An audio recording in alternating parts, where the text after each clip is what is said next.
in the mind and strength in the heart. Thank you very much.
तत्सवितुर्वरं रूपं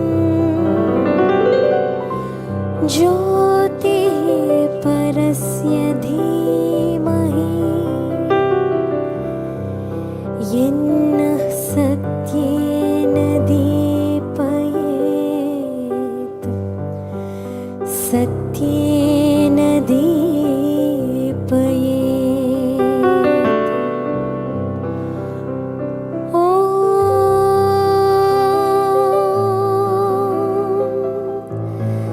तत्स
तत्सवितुर्वरं रूपं ज्योतिः परस्य धीमहि यन्न सत्येन दीपयेत् सत्येन दीपयेत्। ॐ तत्सवितुर्वरं रूपं ज्योतिः परस्य धीमहि यन्नः सत्येन दीपयेत् यन्नः सत्येन दीपयेत् सत्येन दीपयेत् सत्येन दीपयेत् सत्येन दीपयेत् सत्येन दीपयेत्। ॐ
நெஞ்சுக்கு நீதியும் தோளுக்கு வாழும் நிறைந்த சுடர்மணி போல் நெஞ்சுக்கு நீதியும் தோளுக்கு வாழும் நிறைந்த சுடர்மணி போல் பஞ்சுக்கு நேர் பல துன்பங்களாம் இவள் பார்வைக்கு நேர் பெரும் தீ பஞ்சுக்கு நேர் பல துன்பங்களாம் இவள் பார்வைக்கு நேர் பெரும் தீ வஞ்சனையின்றி பகையின்றி சோதின்றி வையகமாதரலாம் வஞ்சகனின்றி பகையின்றி சோதின்றி வையகமாதரலாம்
शक्ति ओ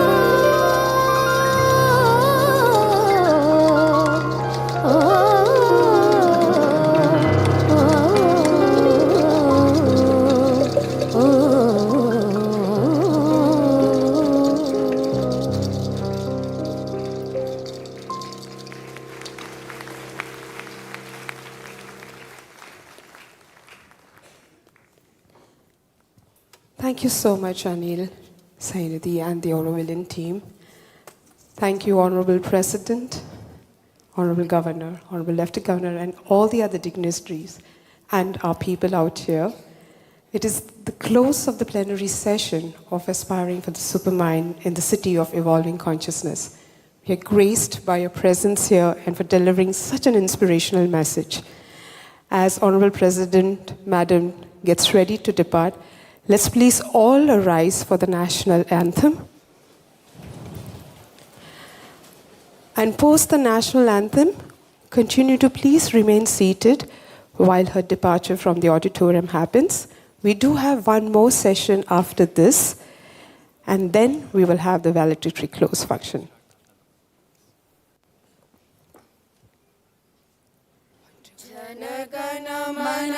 अधिनायक जय हे भारत भाग्य विधाता पंजाब सिंध गुजरात मराठा द्राविड उत्कल बंगा विंध्य हिमाचल यमुना गंगा उच्छल जलधि तरंगा तव शुभ नामे जागे तव शुभ आशीष मांगे गाहे तव जय गाथा जन गण मंगलदायक जय हे भारत भाग्य विधाता जय हे जय हे जय हे जय जय जय जय हे भारत माता की जय भारत माता की जय भारत माता की जय Continue to please remain seated.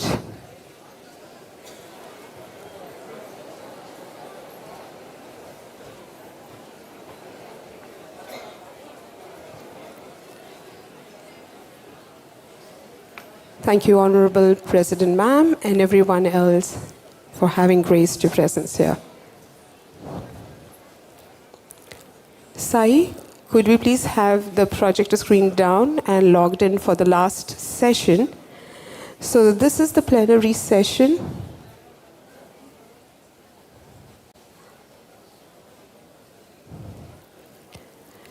So since morning, we have had a conclave where we talked about aspiring for the supermind. What's the supermind? We debated from different schools of thought and streams. Thereafter, we followed an engaging conversation about how do we attain the supermind in a city like Auroville. Now, we will conclude with the last session called the Aspiring for the Human Unity in the City of Evolving Consciousness. Thank you so much. Continue to please remain seated till the President's convoy leaves the campus. Request each of one of you, please remain seated. The President's convoy will first leave the campus. So till that time, They can't go anywhere, but they have to wait. yeah. So the doors will not be open till she departs. It will take another 30 minutes for this clearance to happen. So please be seated. It will help us.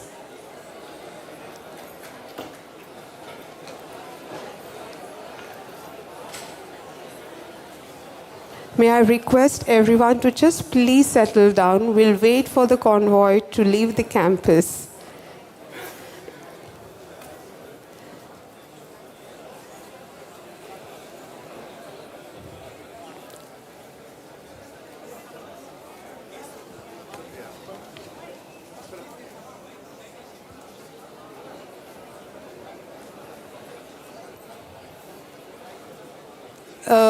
you'll have to log in into the WebEx. They would already be on.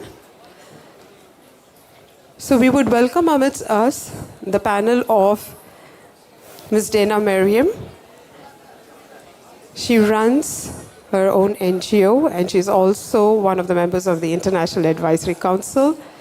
She's joined by Raghu Anantharaman, Jeff, a Buddhist monk, Venerable Bhante, and Manoj Pavitran, an Orwellian who has committed himself to the essence and spirit of education.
You should be able to hear me. Yes, now we can hear you. Great. I'm Jeff. I'm Manoj. Come.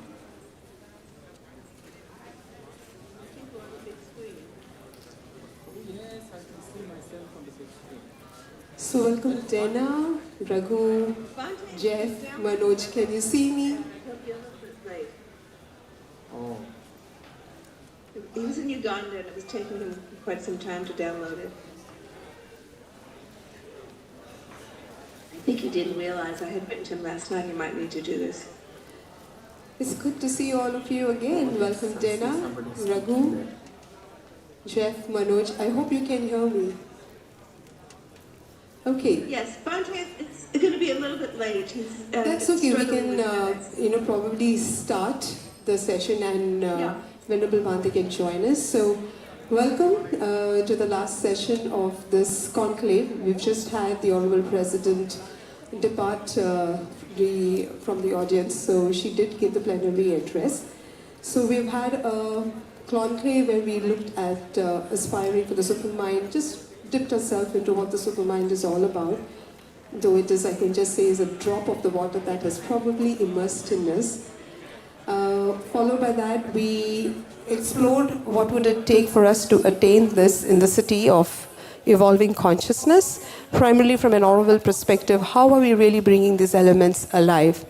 And what we are now looking for, and Dana, you being the moderator, and to lead this, is to look at the last segment of aspiring for human unity. How do we understand and parse it? Thank you so much for coming once again. So Dana, if you could introduce the speakers and then take the lead from here.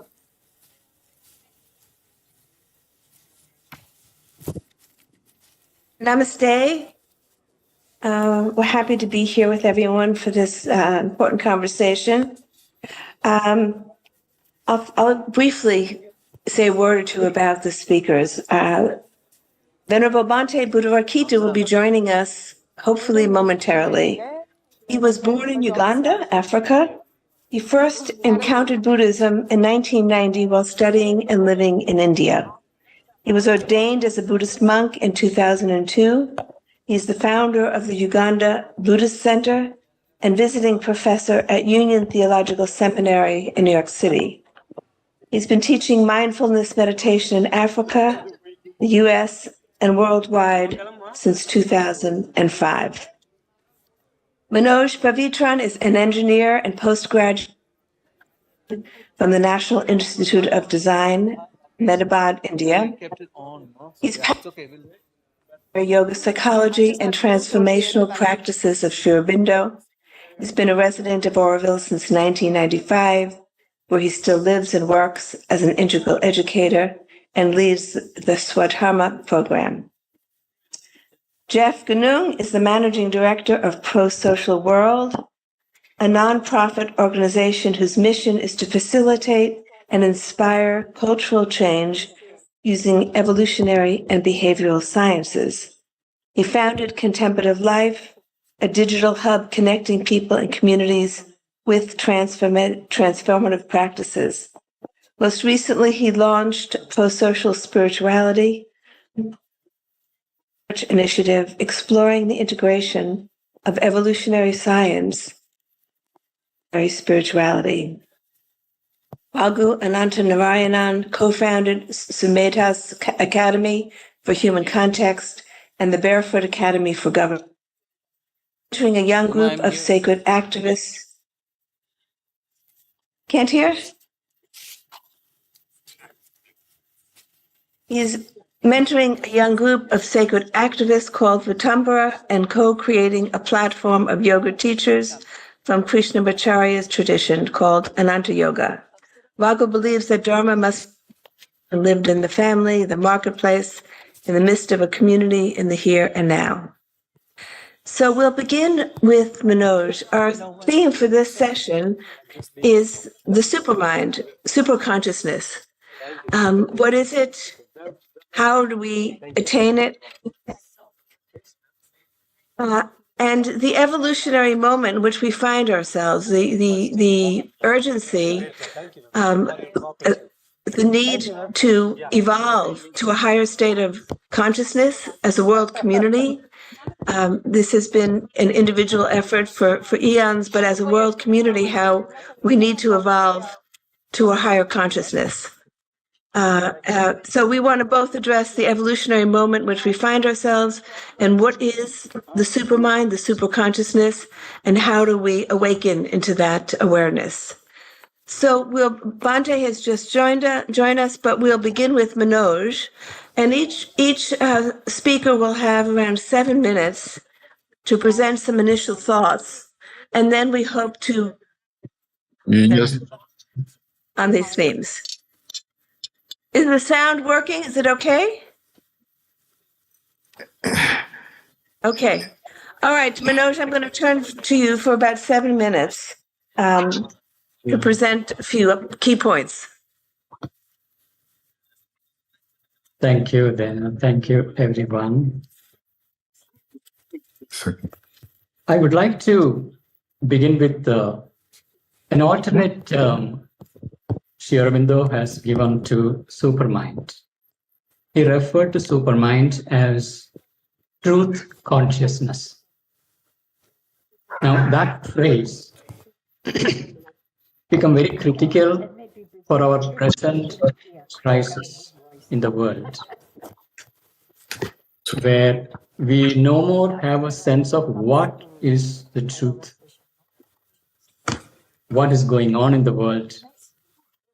And with the emergence of AI itself, with all the fake news and anything that can be generated, artificially created, what is true, what is true?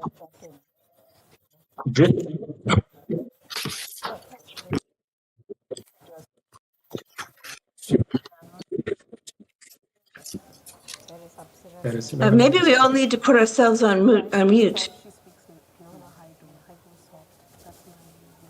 Yeah. Okay, so the challenge of knowing what is true, what is false. This is a growing crisis everywhere in the world. Now we are flooded with media content and we have no idea to discern what is true, what is false. And this is where the phrase truth consciousness referred to supermind become very, very interesting and a very interesting lens to look at what does it mean here. And connected with that is a framework that Sri Aurobindo has given about different ways of knowing and 4 different ways of knowing that he has clarified. Our most superficial way of knowing is through our senses. We see something out there objectively, and he refers to that as an indirect contact of consciousness with consciousness. I see someone out there, I can see the person through my senses, but my contact with the consciousness of the person is indirect through my senses. That's the first level. The second level of knowing is when a thought is flowing through my mind, I am subjectively experiencing the thought and its ideas, and it is in my subjective space, and there is a direct contact with the thought. It's a direct contact, not indirect contact like an external object. The third level of knowing is, say, let's say there is a strong wave of love or any other form of emotion that is flowing through us. That's a very direct, intense subjective experience. Or even hunger or anger. Our subjective experience is much more intimate than a thought. It is even having a driving force to it. So this third level of knowing is what Sri Aurobindo refers to as the knowledge by intimate direct contact. And fourth is where he brings in the dimension of knowledge by identity, where I am what I am knowing. So now if we are to apply this into the objective world, how do I know a flower the way a flower knows itself? By becoming the flower. Now that's the kind of way of knowing that is required, where the subjective and the objective merges and becoming one. And that's where the truth of the object can be known directly. But that is again a tip of the truth consciousness, just beginning of it. So from there, how do we know the world from that voice of knowledge by identity? Now, here comes the challenge of higher consciousness, where when we open beyond the mind, the tendency is to withdraw from the world in a state of trance, where the world itself disappears, and there is only the self that is known in its formless dimension, in its static dimension. The world disappears. Now, knowing the self in this formless dimension by itself is insufficient to deal with the world that is unfolding in time. So there is self beyond time, timeless dimension of the self, formless dimension of the self. Even the Satchidananda that is timeless is one thing, but the world that is unfolding, the Satchidananda that is unfolding and manifesting as the world in time and space, that knowledge is lost. We have either this, or when we are back here in this manifest condition, we lost the other. And there is a gap between the two.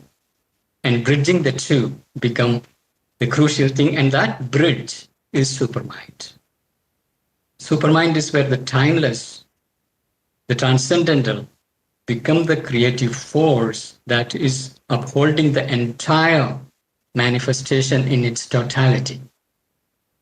And Sri Aurobindo refers to that poise as having the aspect of Trikala Drishti, that is triple time vision, that is seeing the whole in time and space in its past, present, and future totality. This is very different from living in the moment, present moment. It's the totality of time, just like when we watch a movie, the entire movie exists, but we watch it linearly. When we read a book, we read it linearly, but the whole book exists. Similarly, entire creation exists in its totality, and there is a poise of consciousness that can see in its totality and see the detail that is unfolding. So there is this consciousness of unity that is holding the totality, the whole. Then that unity consciousness is embracing the diversity that is manifest in the world. That's the second poise of it. Third is, it is also present in the individualized evolutionary process. There is evolving individuality in time and space, where divinity is manifesting as a divine individual. Yeah, and it is supporting the evolutionary process. So all this is possible from that poise of supermind, whereas a mind cannot know it. And mind is living in the division, and we can know only through our senses. Even our science, when we look at it, science is looking at data, evidence, and knitting pieces together, the multiplicity, and trying to arrive at a unity. It's a mind, rational intelligence at its best, collecting data and knitting together. But it is not unity embracing diversity in itself. So when we transcend the mind to reach something that is higher, where the universality is experienced, we have two options. One is going to the formulas. Other is, how do we establish in a poise that is embracing the whole totality of manifestation, and from there engaging in action. So that transcending the mind into this higher level involves many gradations. And Sri Aurobindo maps meticulously what is there beyond the ranges of the mind, and all the way to supermind that alone can hold the totality. So this mapping and this understanding, this differentiation between the static side and the dynamic side, and the whole gradation of the ascent into that, and action from that realization in the time and space, and engaging with the world from that universalized consciousness, universalized being.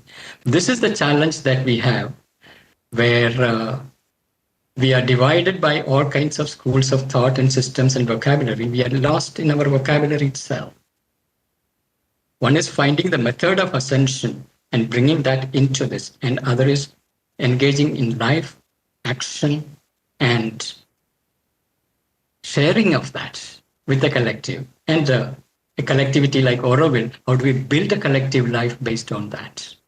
This is the challenge that we are looking at in my understanding. Thank you.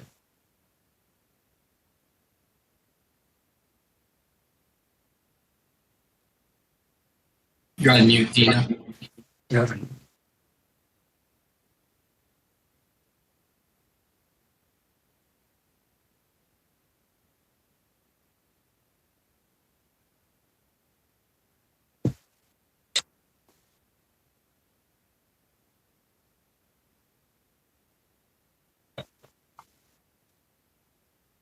You have to unmute. Dina, I think you're muted, Dina.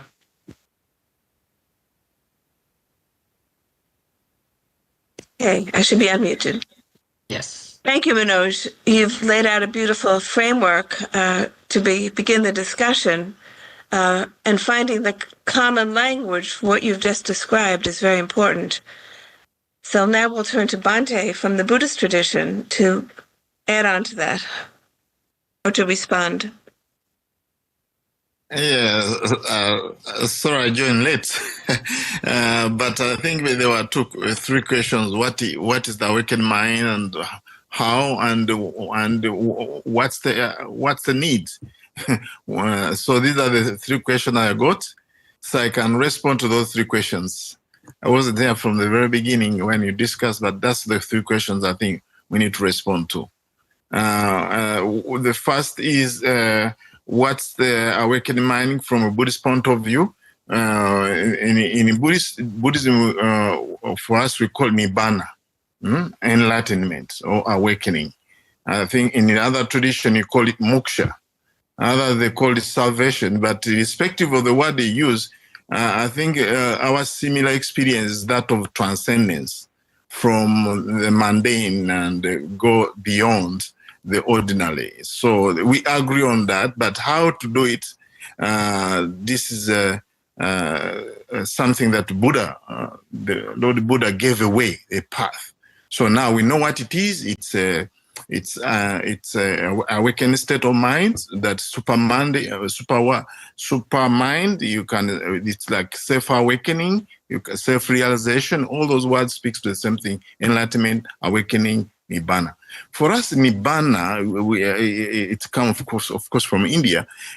It's Nirodha. Nirodha. Ni means no, and then Rodha means confinement. So without confinement. So Rodha means a prison or confinement. And Ni is no prison, no confinement. So going out of a confinement of our conditioned world with all its problems. So that's what we call awakened mind. Now, how to do it? And I'll tell you also why is it urgent to do it now. So how to do it? The Buddha gave a very systematic step by step, through the Noble Eightfold Path, whereby we begin with right view, understanding suffering, the cause of suffering, happiness or liberation, ultimate happiness, which is Nibbana, and the way to Nibbana. So he gave the first step is right understanding. Second step, he gave right thoughts, thought of generosity, loving kindness, compassion. So we do the opposite, which normal people do, is the thought of greed, hatred, delusion, and all that. So we do the opposite in right thoughts. So then he talks about right speech. The way we speak should really be refined. Speak the truth with kindness and also with, harmoniously and with meaning. Then the way we speak also should really point towards freedom or liberation. Then we talk about actions, then livelihood, then effort and mindfulness, and finally concentration. All these things, all those 8 things, when they work in unison, at some stage when all those 8 parts, which we call the Noble Eightfold Path, will come in union, then what happens is that the mind, it takes the unconditioned as its object. Before it's a condition, that means like watching the breath, it's conditioned. But in this time when all those factors are working in unison, then the mind takes the unconditioned as its object. Then the second step is that the disappearing or the cessation of what we call 10 fetters. In other words, fetters like ego, conceit, craving, ignorance, restlessness that really binds us to samsara. That one we break slowly by slowly, in steps, not in one go. So then the third step is the arising of supermundane consciousness. We call it supermundane consciousness, and there are 2 kinds of consciousness. One is path consciousness, another one is fruit consciousness. In other words, we enter the stream for the first time. That means we awaken for the first time, seeing the blip of light. Now, that's how it is. It is like it's to awake for the first time. Before, we are in a dreaming, basically. Here now, the first stage, we awaken, and then we work on the second stage, then the third stage, and the fourth stage, which is called arahantship. That's the final stage, which is the fourth stage of awakening. But the very first stage, you become a noble. We call noble. In other words, you have entered that lineage of all those people who have awakened, whereby you have what we call supermundane consciousness. So now, that's in a very simple way how it's in Buddhism. And then the question is, why now? Why now? I think this can be 3 reasons I can give because of time. we can draw from starting with some of the people we know in our time, like Martin Luther one time said that in this world, scientific advancement has exceeded spiritual advancement. Now, what we have is misguided minds and guided missiles. So we have guided missiles or missiles and a misguided mind. In fact, one time I was in Serbia and they were opening a temple there, and then I said, "Wow, this building is so destroyed in the middle of other buildings which are not destroyed." I said, "How did that happen?" Oh, they told us that they told me that this was being destroyed by a guided missile. So in other words, but the first reason is that scientific advancement has exceeded spiritual development. So that's why we need it. Now we need a balance. We need the balance between the spirituality and the scientific development. Without that balance, science is causing some harm, you know. But once there's a balance, then maybe science, we can use it for the benefit, you know. So that's the first reason. Second reason is the disconnection of humanity and divinity. There's a disconnection. So, and it's just getting worse and worse. So there is no harmony. There is no unity. Everything's chaotic now. We are in a crisis. We are in a crisis of everything going haywire. The disconnection.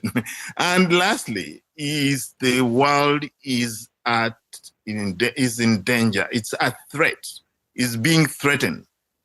Climate change, that's the environment. Or we look, political systems are crumbling. In fact, the Buddha never recommended which is the best political system. He just recommended to lead people by the Dhamma, or the truth, not any political system.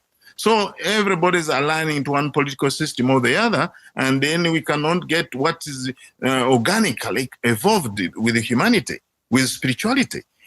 So now then we have the economic crisis. We have all kind of crises. And that's why we need it now. The next time we need awakening of humanity or human awakening is now, and the next best time is now, and the next best time is now. So it's either now or never. Thank you very much.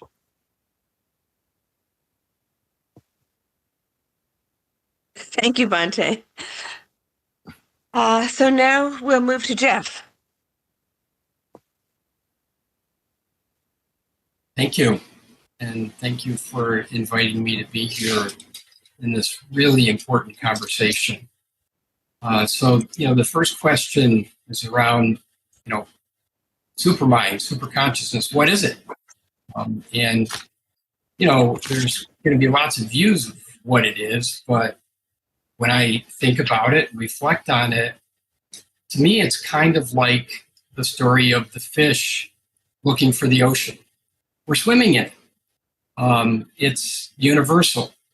It's everywhere and in everything. But that doesn't mean that there's an awareness that that's the case. Just like the fish may not know they're swimming in the ocean, they are just looking for it. And it's hiding in plain sight. And my sense is that the essence of it is universal love, which is what drives the universe. The expression of that is really from a human experience on planet Earth, might be the embodiment of unity and diversity simultaneously. And from an evolutionary standpoint, with the new evolutionary science, they actually have kind of a framework to articulate this from a science standpoint.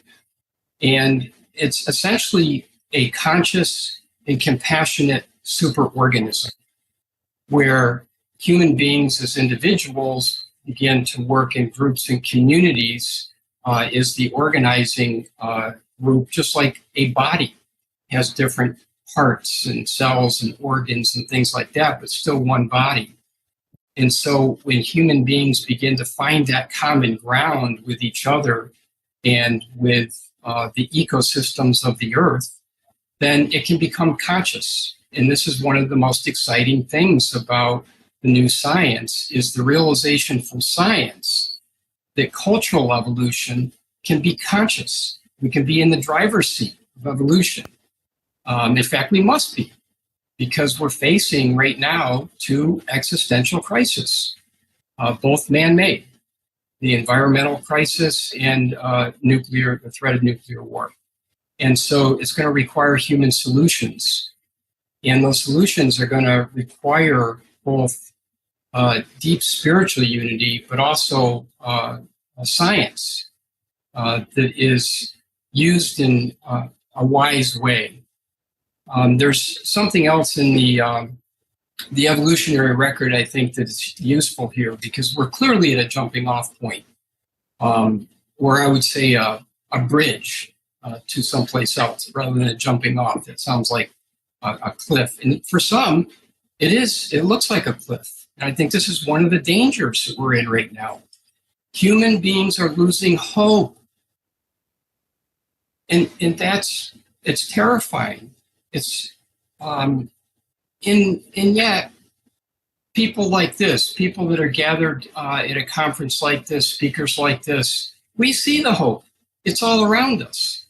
But many people don't see it. And so part of the next big piece of this work is that we have to bring to the surface and show more and more people what is hiding in plain sight. You know, one of the things that I think that is very hopeful is for anyone that's paying attention, even in this period of division and loss of hope for some, there's a rapid increase in serendipity, synchronicity, meaningful coincidences. You're seeing it. If your eyes are open, it's everywhere, and it's increasing at an increasing rate. So what does that mean? That means that it's something whose time has come, because you can't make that happen, but it is happening. And it's very useful to pay attention to the fact that it's happening, so that we can, be a vessel for it, and also so that others can begin to see it as well. Because so much of this is a gathering of human intention, to gathering together. So as more and more hearts and souls and minds begin to see what we see and begin to put their shoulder to the wheel, then there's a magnification in human intention and human consciousness that gets embodied by the whole. There also is, we were talking prior to this about, is this top down? Is this bottom up? Aurobindo spoke of involution. Some talk about incarnation, which is, kind of the landing of this. But there's also this grassroots bottom up. And part of what seems to be happening is that there's, in a sense, what you might call the enlightened top down, and then the grassroots bottom up, simultaneously beginning to come together at a particular point, which is kind of a critical mass. And, one of the things that is also so important that we're kind of all talking about is the need for commonality, common language, common ground, to some extent, common experience. And that can happen through dialogue, but it can also happen through technologies. We're at a critical point of the emergence of new technologies. We were in a cycle like this several years ago when cloud computing came out, and then shortly after that, mobile needed cloud in order to be born. And then shortly after that was social technologies. And those technologies combined together, and it created a quantum leap in technology. Well, we're at the cusp of another one of those. And it's going to be even more of a quantum leap. And that is AI, and it's blockchain, and it's the kind of Web3, all this virtual stuff. And they're going to combine together and people like us need to participate in this because what is designed and created has the capacity to lift human consciousness, but it's not going to happen without the right kind of design and engineering. And people that have done deep spiritual work need to be in that conversation because they know what to build. They just don't know how to build it. And then the young creative geniuses know how to build it and how to engineer it. They just don't know what to build. And so there needs to be this kind of crossover there. And then the other thing I'll say is that there's this emergence in this particular time with these new sciences, the quantum sciences, right? Contemplative science, kind of the new kid on the block. You've got also contextual behavioral sciences. And there's many others like that are kind of like the leading edge.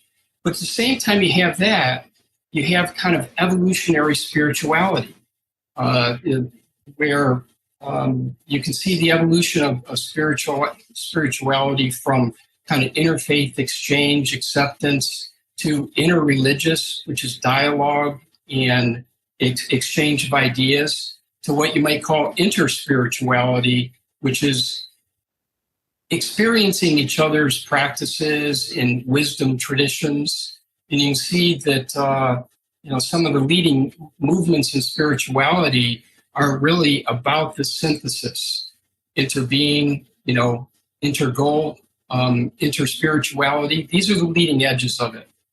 So, the last thing I'll say is that India, in my experience, is the central point where this next major evolutionary transition is going to take place.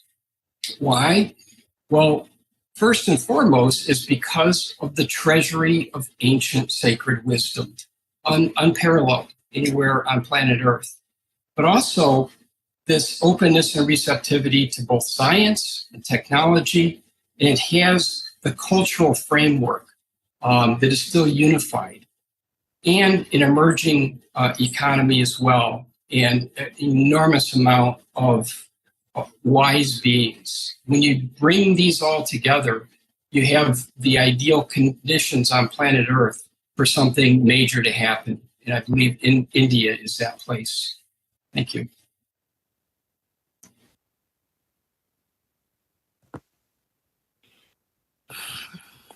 Glad you brought in the word love, because based on the four ways of knowing, Manoj, I would say love goes into the fourth way, because a higher quality of love than we see manifest, because it's a merging of the subject and the object. When there's that intensity of love, there's that unification. You also mentioned something important, Jeff, about the magnification of the human intention. And I know that's a lot of your work, is bringing together streams that are working toward the same end to create that magnification. And I think that's going to be essential for us now. It's a time of a coming together of partnerships, rather than everyone in their own silo doing their work. That's the only way we can create that magnification. And the issue of truth that Manoj brought up is becoming more important, because it's becoming more and more, without the discernment, we are working through several different realities on this planet. I mean, we see this everywhere, that the polarization, because people are just living in different realities. They think they have the truth, but it's completely different from the neighbor who views the same thing and think they have the truth. So how to develop that discernment? I mean, I think that's one of the most critical steps right now, is developing discernment. And I know that's critical in what you were talking about, the Eightfold Path, Bhante, is discernment. So we'll turn now to Raghu. Thank you, Dana. I'm going to start with a story. I love to start with stories. To me, this story from the Mahabharata is very, very dear to me, and I think it's important in this context. This is the story of a person called Kaushika, who's a great yogi who's meditating under the trees. And as he's meditating, two cranes come and start their courting dance, and they're very raucous and loud. So it disturbs Kaushika. Kaushika opens his eyes and looks at the birds, and they burn to death. So he becomes very arrogant. He goes to the town like he usually does, goes to the home that he usually goes to with his begging bowl, and says, Bhavati Bhiksham Dehi, with a certain arrogance in his tone. And Dharma Patni comes a little late because she's looking after a sick husband and a whining child. And as soon as she comes out, he looks at her like that. And she says, I'm sure she said it in Tamil, that's how I've heard it. She says, Kokkena Kandayo Konganava, which means, hey, you yogi, did you think I was the crane? Why are you gazing at me like this? And Kaushika becomes very humble. So she says, if you really want to discover yoga, go and speak to the butcher who lives in Mithila. So he goes to Mithila, goes down into the bazaar, and Dharmavyada says, oh, you're the guy who burnt the crane, and then this lady told you to come here, come, sit down. He finishes his duties for the day. He takes Kaushika home, and there are old parents that he has to look after, and so on. And then there is this whole discussion about what is dharma, what is action, what action will help you to really discover the truth in yourself. Yeah, to me, the story is extremely important. And one of the reasons is exactly like Bhante Ji was saying, we are at a crisis. All of us are talking about it.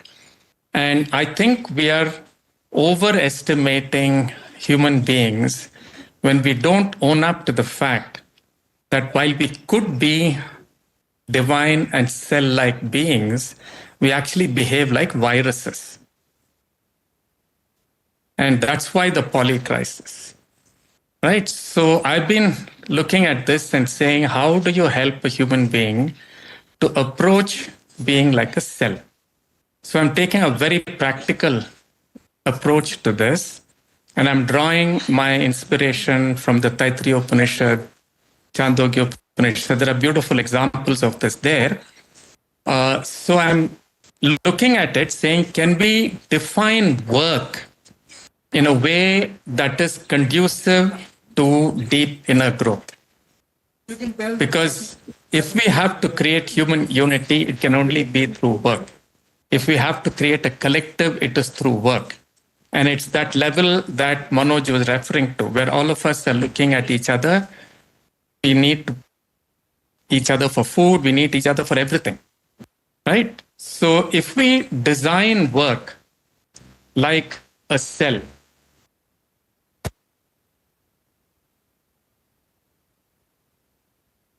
yeah, we look at a human being in a very simple way, and this is in the Taittiriya Upanishad.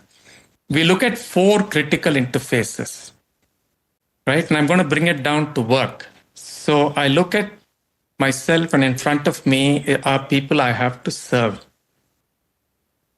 Can I look at this interface from a possibility of my evolution? And then to the left of me, there are people who enable me to serve. They give me resources, they mentor me, and so on.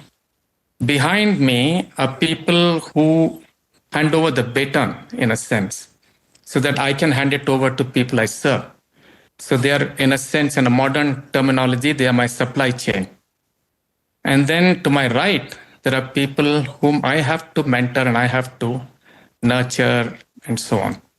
So if I start looking at myself as this center and anchored in dharma, then I can define my role in the world in a very, very simple way.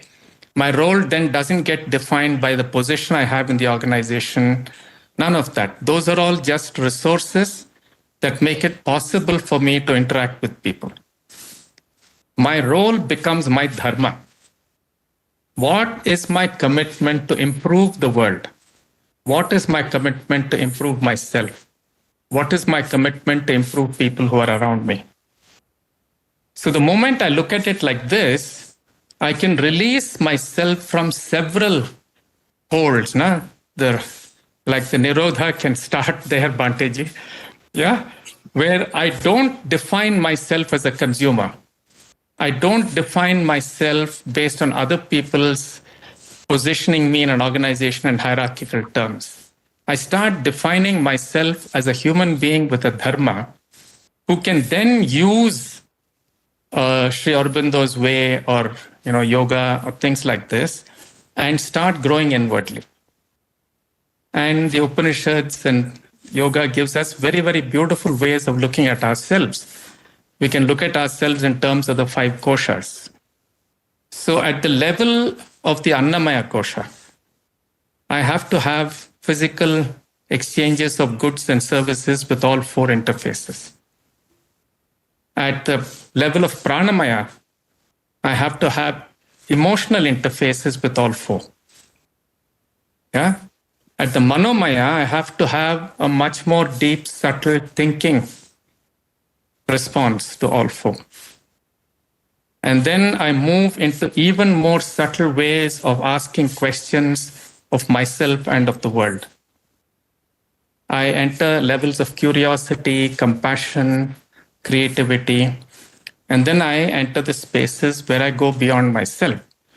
And if I can look at myself like this, then I can look at myself as a cell in a whole huge body, evolutionary body like Jeff is talking about. And this way of defining myself and enabling myself to do my best at every level is available to us today. So to do my best at a physical level, we have enough technologies. To work and become the best I can be at the emotional level, there are many techniques, of self-reflection and so on. So at every level, we already have techniques. All that we have to do is for each of us to define our work as dharma. Yeah, and I've had a very, very interesting experiences enabling people to do this. One of the first turnarounds I had to do in an organization happened to be called East India Distilleries Parry, EID Parry. And when I had gone to work with this organization, I was staying in the house that Clive built. It still had the cannons facing the sea and so on. So when I worked with that group there, I simply asked people to define their role. And invariably, they started by defining themselves as general manager, this, that, and the other. So I said, let's start there. And I asked them to just put down, what does a decision of yours, what does it impact? So they started drawing the picture and we started asking questions of each other. And the general manager, who was a very colonial kind of person, he had been trained under some people whom he thought were great. So he was a control freak in a sense. So when he started putting down what his role meant, he first talked about all the requirements in the organization, and then we started asking him questions, and he realized that the well-being of every citizen in that district, which is a few 100,000 people, depended on decisions he made. Because if that factory did well, and there was prosperity in Nelikuppam district, every citizen had a better life. When he realized this, he broke down in tears. And he came back the next morning writing a beautiful poem about how he was blind and how he had been awakened. And now he was like a bird flying in the sky and he could see the whole impact. Yeah. Now, I think this kind of a shift in the way we define ourselves in the world as dharmic beings is very, very critical.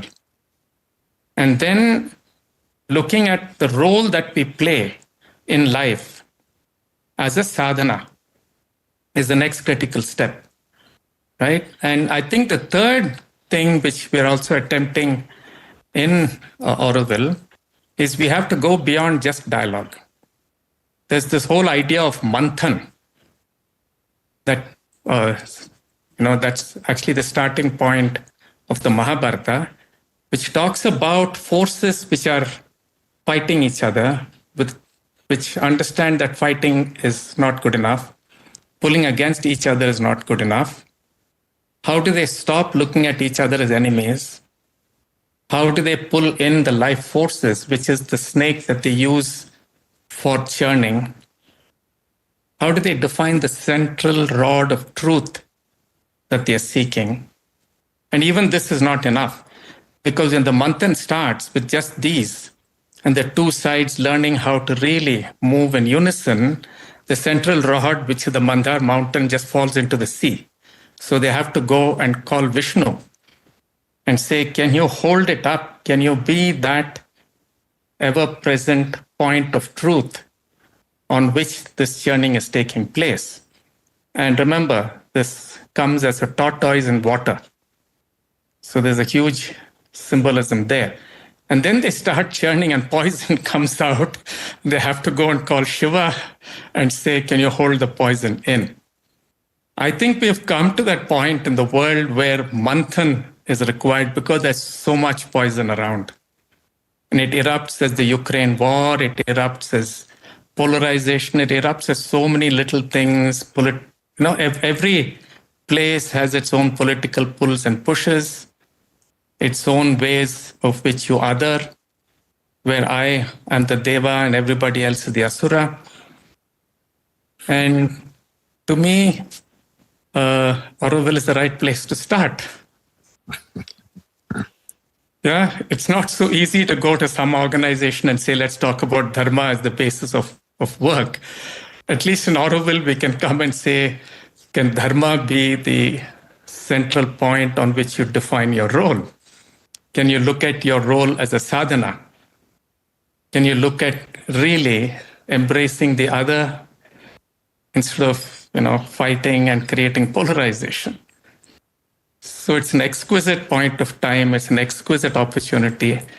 And I'm excited to be part of it in whatever little way I can.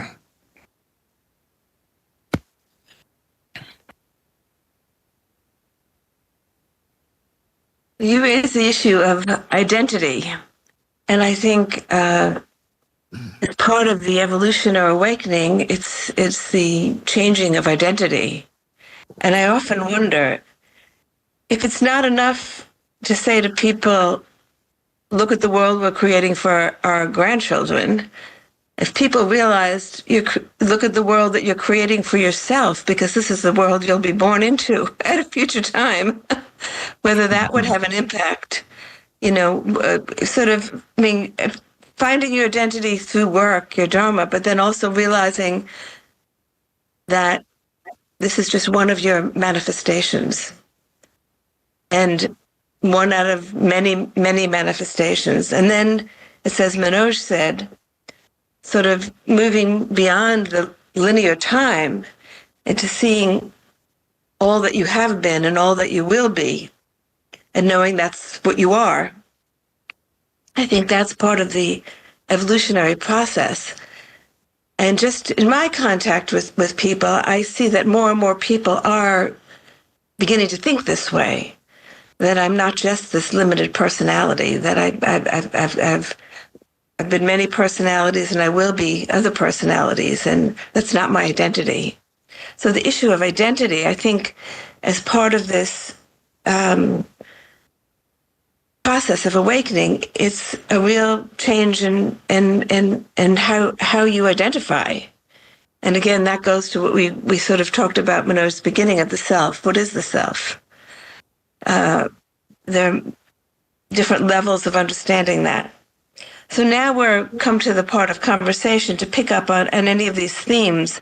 The issue of truth is an important one because people talk about this era as sort of beyond truth, is that you can't know the truth anymore because there's so many different narratives that are out there, and people choose which narrative they want to believe. And so how do we move beyond this? And with AI, it's going to become even more intense, I think, because truth will mask itself, falsehood will mask itself as truth in a more compelling way. And so without discernment, and unfortunately that's not something that's part of our education system to help learn discernment. So now anybody can jump in to respond to any of the thoughts that have been raised. Manoj? I'd like to maybe try to connect some dots. Maybe start with what Raghu brought in as a work, as a context where we are looking at ourselves.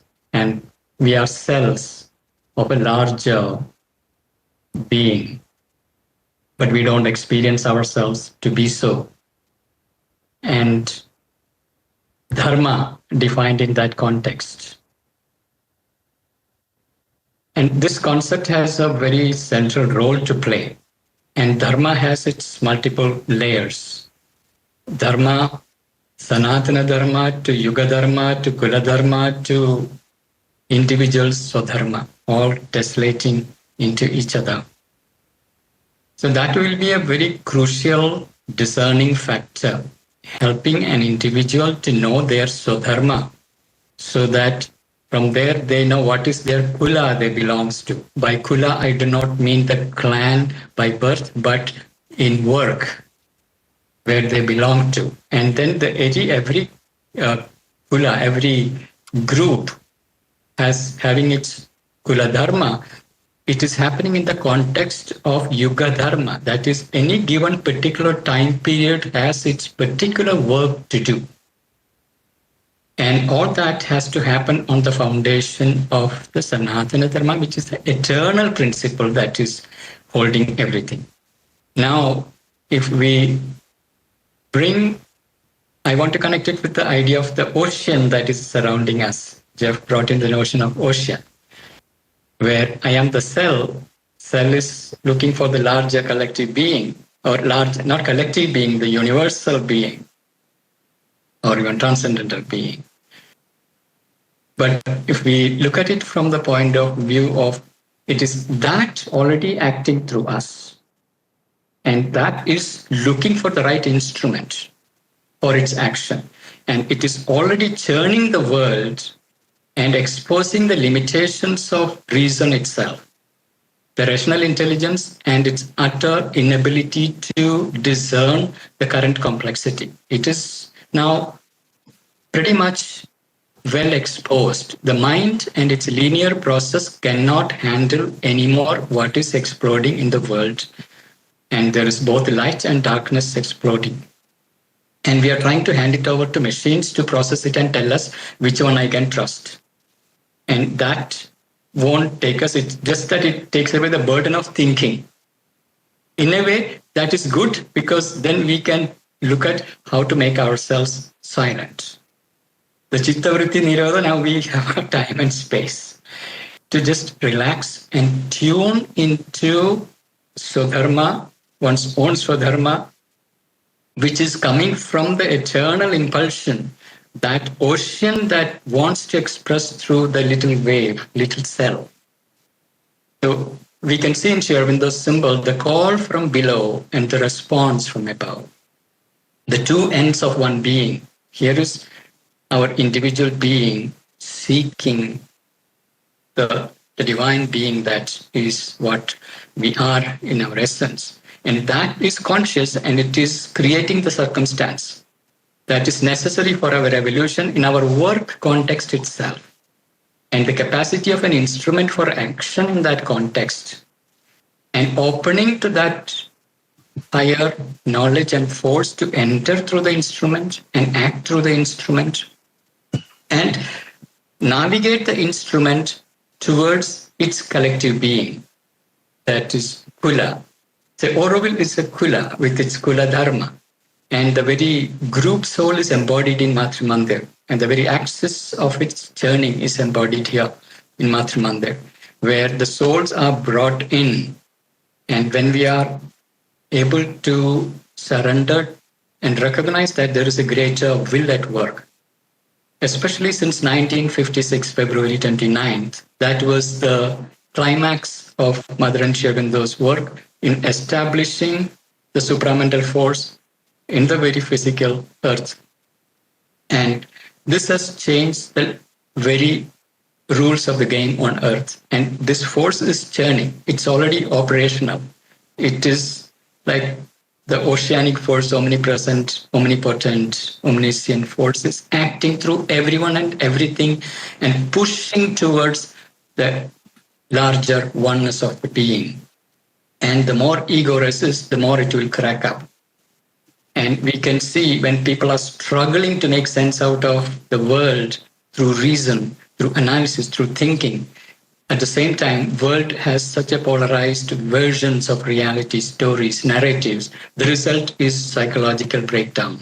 So there is a rapidly growing mental disorder in the world because the mind cannot comprehend, and there is no way the mind can comprehend through its linear process, through its linguistic processing, even if we hand it over to the machine. So transcending that thinking process and logical derivative process to the third and fourth levels of that intimate direct contact to knowledge by identity. Even when I read a message, one is pure cognitive layer of the message. Other is the force behind the message, the energy behind the message. Beyond that is the being who has expressed through that message. So can we go beyond these layers into the very being who is communicating and to go to the deepest and highest level of that being? And here, I would like to connect with one of the limbs of Buddha's teachings, where Samma Sati, in Sanskrit, the Samyak Smriti, the right remembrance. But what are we remembering? Am I remembering that I am this cell having a particular motion, particular responsibility, or am I remembering the divine will that is behind all things? The right remembrance. So in Karma Yoga, remembering that it is that divine will. There is a supramental force already working on the planet and it is churning. Just relax, learn to tune into that force and let it work through you. And prepare the body, prepare the mind, prepare the emotions, make them as passive and relaxed and fine-tuned as possible so that the force can enter and reveal itself as knowledge, reveal itself as the right movement of emotions, and become the right impulsion of work in the world that is meant for you as an instrument in any given context. And you will be brought into your own collective being, which is like, I am here in Auroville, part of the collective being. And it actually unravels, it breaks you open into the larger dimensions of the being. And you know very clearly, you are not the actor at all. You're just an instrument. And there is a greater force at work. And the best way to tune into that force is to be absolutely calm, quiet, still, white, and silent, so that the force can enter and work through you and do its work. And we have the privilege of enjoying and witnessing its miracle, how it is navigating this world that is in chaos. Through that chaos, how it is unfolding its miracle, its manifestation through all the instruments who may have no clue about this conscious force that is working through all. But it is behind everything, and we can consciously connect to it when there is this call from within. There is a response. As Jeff was referring to, the synchronicity will multiply. And things fall in place by itself when we relax into it in our whole being, in the mind, in the emotions, in the physical. And then the action will reveal itself. What is the next step for you?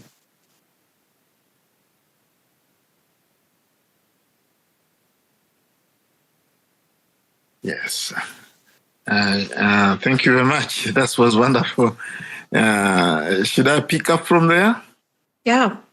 Yes, I think since you drew from Buddhism, I really like that also because that's a system I understand much better. So actually,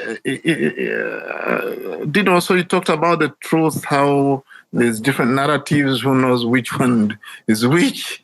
So I like to pick up from there and really drawing from, again, the 3 kinds of wisdom the Buddha talked about.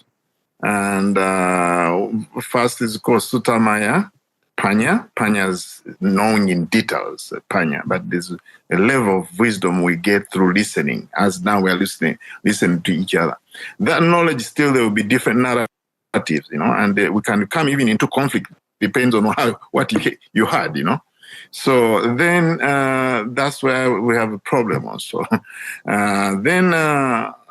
But we can get a little bit further than that. The second level of knowledge is called Chitta Maya, Panya. That means knowledge through reflection, knowing wisdom through reflection. That goes a little bit higher than listening. You reflect on what you've heard. It's just like going to the restaurant, and you just get the menu and reciting it and read it. You don't eat the food. That's the first kind of knowledge, whereby you just, how was the mumpuli? Oh, yeah. So you just recite it. That's the first kind of knowledge, just through listening and reading and all that. And it's full of a big percentage of people in the world that they really understand that knowledge. They read so many books. But eating it is another thing. That's the second level of knowledge where you reflect. So you really eat and you know the taste of muruji. You know the taste of beans, sabji. You know the taste of chapati. You really eat it. But most people also, we stop there. We don't eat. And we just, some we eat, some we don't. But those who manage to eat, that's the second level of knowledge through reflection. And that also brings conflict. You say this tastes like this tastes this because of the spices. India beans taste different from Ugandan beans. And so again, there's a lot of narratives there. But the third level of knowledge, which is called bhavana, cultivation, developing. And that's a very different kind of knowledge whereby everybody digests the food. We all eat the food, and now it all turns into for digestion, isn't it? We digest. Sorry. Now, when we digest this food, then it's used for something. Then then once the food turns into blood, then we all have blood. We cannot start saying that the food was a lot of spices. It was different. It was American food. It was African food. It's all turned into blood, and now it's producing health. Yes, there's not going to be narratives. So I think this is where we arrive at the truth, and then in short, we need to meditate. Yoga, yungat, to unite the mind and spirit and the body. And that's why this ancient system, like in India, yoga and bhavana, meditation, samadhi, all these are systems that to lead us that truth that is not going to be kind of bring a lot of problems because it's coming from a higher stage, bhavana. Not the one which is just hearing, not the AI. AI is going to have intelligence and knowledge, He's not going to have wisdom. So I think human beings will stand a good chance because we can go through all those steps of reflection, of listening, reflection, and developing. AI is not going to meditate.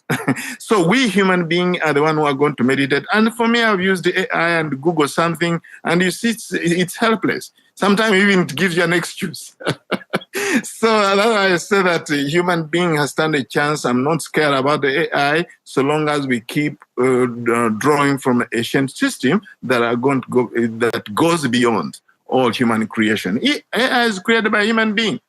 It's not going to supersede us so long as we do the yoga, all kind of yoga, Kundalini and all this kind of Raja yoga and all this kind of yogas. So long as we do the meditation and cultivate the wisdom. Thank you very much. My 2 cents. Thank you, Bhante. I think we have a few more minutes here. We're meant to end at 8 o'clock New York time. Jeff, would you like to add anything? I guess only this is Eleanor Ostrom some years ago won the Nobel Prize in Economics for work that she did studying groups and communities around the world, and was interested how they avoided something called the tragedy of the commons, which is the excess use of common pool resources, and discovered that groups and communities with no connection to one another around the world avoided that tragedy in very similar ways. And she named these 8 core design principles are the things that these groups and communities did. And essentially, these 8 core design principles are a playbook for cooperation that is embedded in human consciousness. Nobody taught it. It's just how human beings realize that they need to work together. And when they do, they tend to work in harmony. And the resources in their environment tend to be balanced and regenerative. So I want to talk about the first core design principle because I think it's the most important for where we are. And it is called a shared identity and purpose.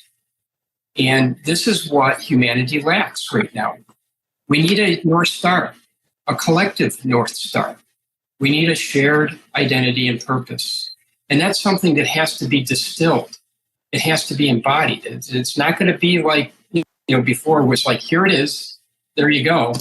This is something that is going to come from the inside, the human beings developing awareness of their inherent interdependence and the need for cooperation, a shared identity and purpose. And perhaps along with that, something else that's missing on the global scene is a global ethic.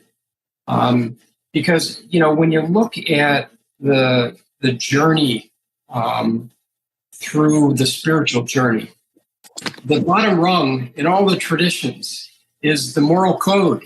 It's ethics. And you kind of have to get those installed before you can kind of work on the other things, usually. And we don't have that. We have laws, a lot of those laws where the deck is stacked and, a lot of countries and regions don't follow them. And so we need something that goes beyond just laws and something that is value-based and something that is ethics-based. And so those 2 things, if we can begin working from the standpoint of cultivating a shared identity and purpose, more and more people that kind of can identify with what that is, and then also a value system and a systems of ethics that becomes kind of the bedrock that we can really begin to do some work collectively as a human species, very much like how the individual goes through their own spiritual journey. So those are the 2 things I would add to this. And I think those are critical. I know there have been many attempts at this global ethic, but it's not, even though, thinkers have put together ideas, it's not been internalized. So there's no internalization of what the ethics of life should be. And I think that's, I mean, you see it in the way our economy functions, where it's based on profit and every person out for themselves rather than doing what's in the best interest of the whole or the best interest of life.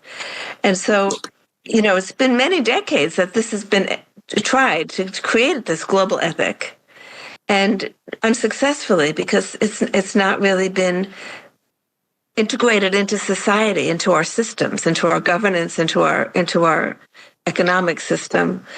And this idea of the shared identity, I mean, I think you can see Oroville as an example of a polarization, and yet there is some semblance of a shared identity of purpose, but not enough to overcome the polarization.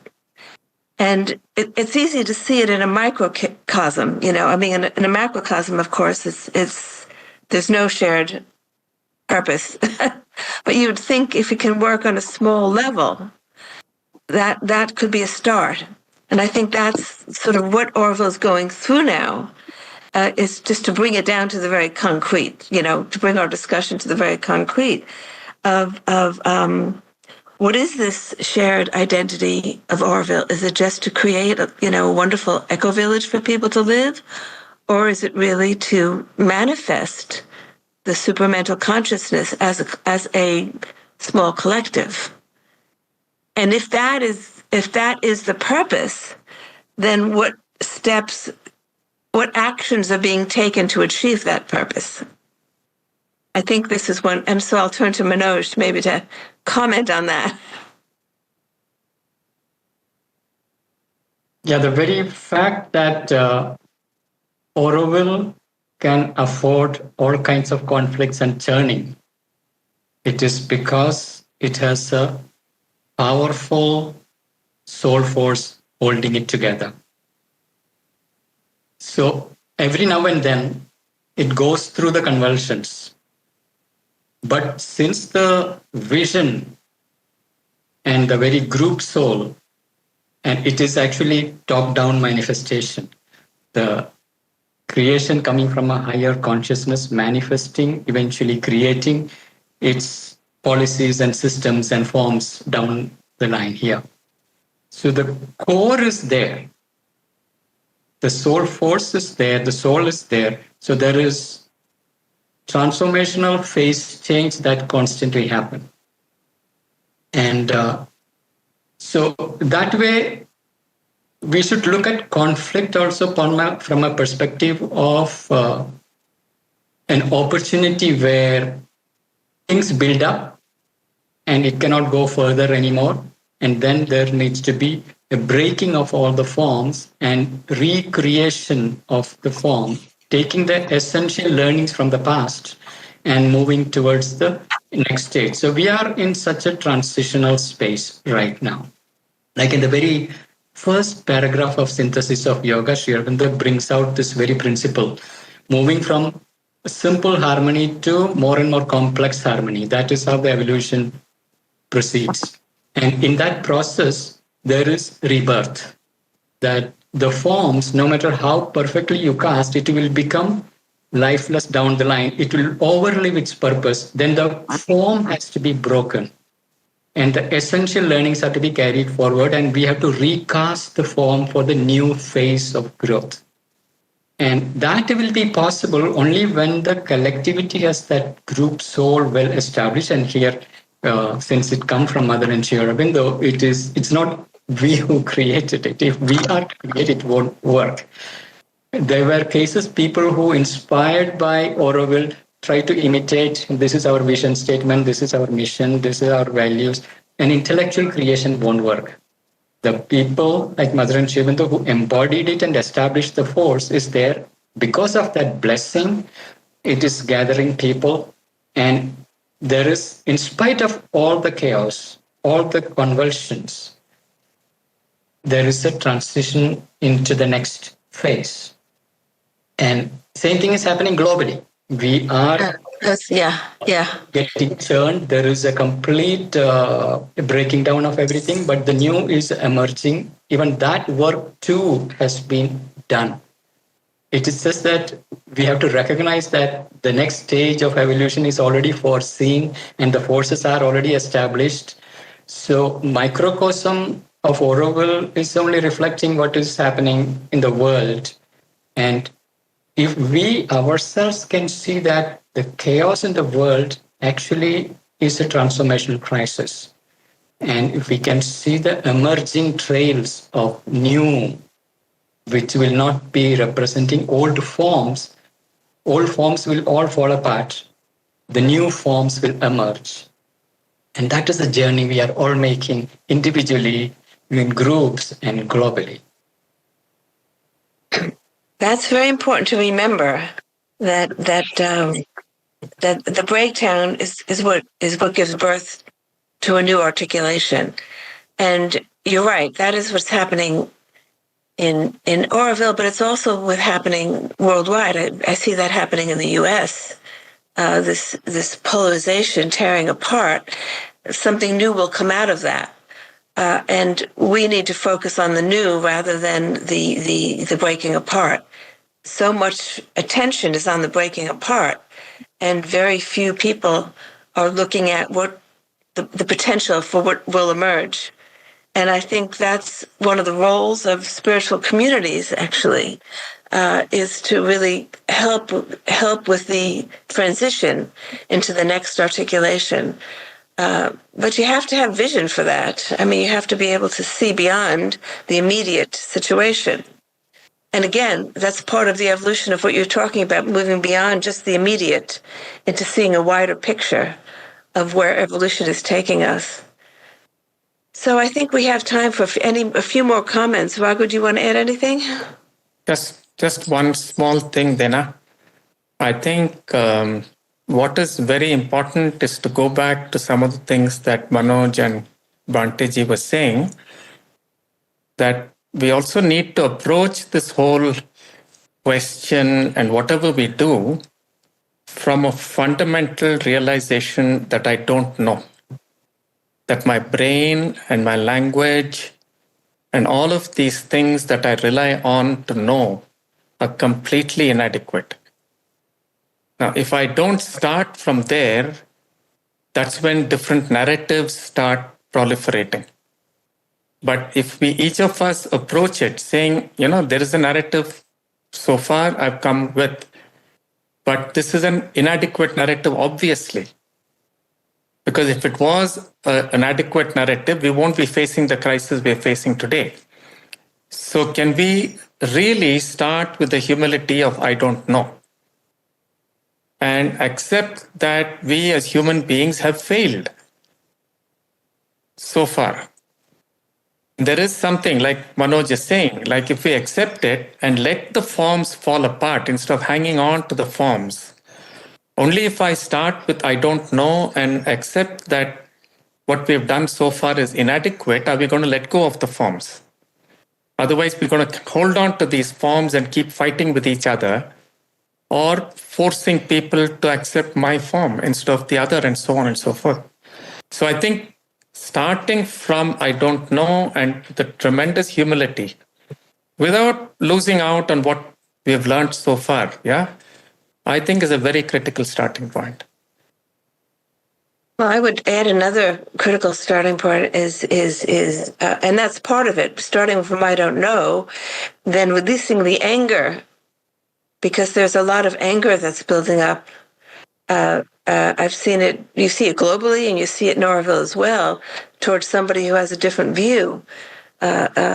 Instead of coming back into the heart space, there's anger, which is blinding. As long as there's anger, then you can't see the other. So if we're working toward a state of unity, or at least human unity is what Oroville's, that's one of the goals, right? Human unity. But working through this anger and looking at where that anger is coming from is an important part of the process transforming that anger into compassion.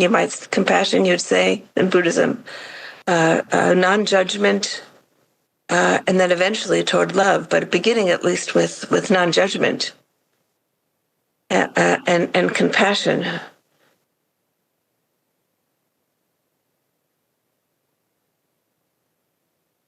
I could just add one thing, is that it seems like so much of where we are in the transition, there's like a turning of the tables, in a sense, a changing of polarities in lots of different ways. Well, one of the ways is that perhaps the contemplatives that have done the inner work need to become more active. And the activists that are pushing at the system need to become more contemplative and do that work. If we begin to kind of balance that out, then it can kind of shift the energy and make for the possibility for a new emergence. I think now is the time not for the yogis to be in the caves, but for the yogis to be in the marketplace, so to speak, or sometime in the cave. Middle way, middle path. Part-time in the cave, part-time in the marketplace. Yeah. All right, I think that we've reached the end of our time. So it's the beginning of a conversation. We're going to be having another summit in February. That's what I've been told. And so these are themes that we'll keep coming back to again and again. And I think it's also taking it from the theoretical into the practical of how we live our life. So Sudha, I'll turn it over to you.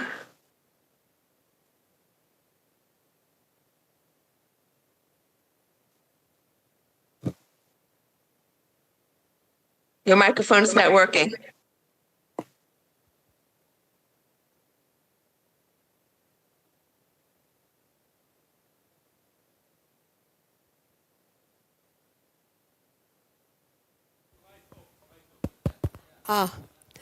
So sorry, still learning the technical. So thank you, Dana. Thank you, Bhante-ji. Thank you, Jeff. Thank you, Raghu and Manoj. It was beautiful just to see this conversation happening. And I think for me personally, it has been a beautiful emergence of what the different thoughts and flows and conversation. And like you said, Dana, it is the beginning of a conversation. And it's a weaving of different perspectives. And that's what I saw, beautiful blending in of just coming from a heart space to listen, to contribute, the willingness to cast a form to see what else can emerge, and the space to hold such a beautiful dialogue. For me, that has been truly enriching, enlivening, and I'm sure in the times to come, to bring in such diversity and yet at the center to hold that in unison of who we are. So thank you, really. It's been a really, really beautiful conversation. And I look at February, when once again we all meet and have a dialogue, deepen it, and to truly see how we can really bring this aspiration for human unity, the aspiration for the supermind to truly come alive. And we embody that in some way, in some manner, not just at Oroville, but also beyond Oroville. So thank you so much. Thank you for coming in, and wish you a lovely day for wherever it is starting, and a lovely evening for whoever it is evening time. Talk to you soon. Good night, and bye, everybody. Bye. Bye-bye. Thank you. Thank you, everyone. Thank you. And thank you, Okay, everyone, bye-bye. for staying back so late and truly being a part of this conversation. I think it's been meaningful. Thank you so much. Thank you, Sudha. Namaste.